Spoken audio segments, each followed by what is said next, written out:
Najaf کا رہنے والا تھا، مریض تھا، بہت زیادہ بیماری تھی، سینے کی خاص بیماری تھی، اور اس فقیر ہونے کی وجہ سے، غربت کی وجہ سے ظاہر ہے کوئی رشتہ بھی نہیں ہوتا تھا۔ سنا تھا اس نے بہرحال علماء سے، بزرگوں سے کہ 40 جو ہیں وہ ہفتے مسجد سہلا میں کیے جائیں تو امام سے ملاقات ہو جائے گی۔ امام سے ملاقات ہو تو امام کو اپنا درد بیان کروں کہ بھئی یہ مشکل ہے، کیا کروں۔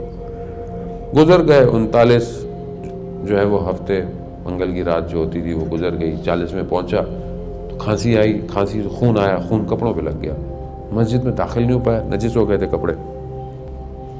رات کا وقت تھا، اس نے مسجد میں دیکھا ویسے اندھیرا ہے، اس نے بولا آج 40 میں ابھی تک تو کچھ نظر ہی کچھ نہیں آ رہا، کیا ہوگا۔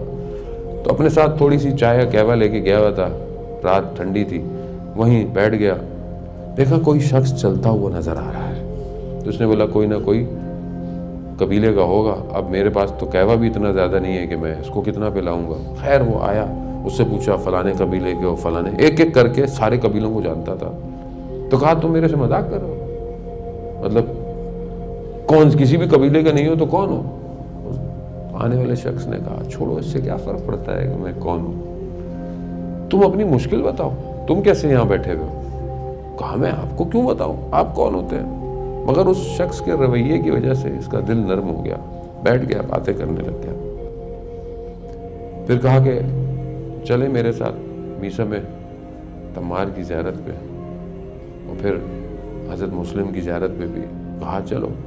چلنے لگے تو وہ جو شخص تھا وہ وقت کا امام تھا جس کے لیے اتنی اس نے محنت کی تھی۔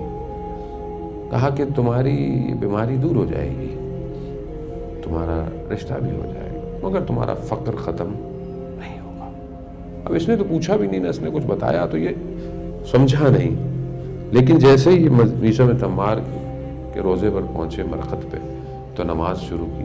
جب اس نے نماز شروع کی تو امام نے بھی نماز، تو نور نکلا بدن سے، نور اتنا ہو گیا، تو جیسے اس نے کی تو دیکھا تھا وہ نور جا چکا تھا۔ اس کو بڑا افسوس ہوا، اس کو یہ سمجھا یہ امام تھے، درک ہی نہیں کر پایا، بڑا گریہ کیا، امام سے معذرت کی کہ مولا مجھ سے غلطی ہوگی، میں آپ کو پہچانا نہیں اور میں آپ سے کیسے گفتگو کر رہا تھا۔ پھر کہنے لگا آپ نے کہا تھا حضرت مسلم کی زیارت پہ جائیں گے تو مولا آ جائیے، وہاں تک تو آ جائیے۔ کہتے جیسی مسجد کوفہ سے حضرت مسلم کے اندر پہنچا وہ نور دوبارہ آیا اور ساتھ زیارت کر کے چلا گیا۔ عزیزان محترم،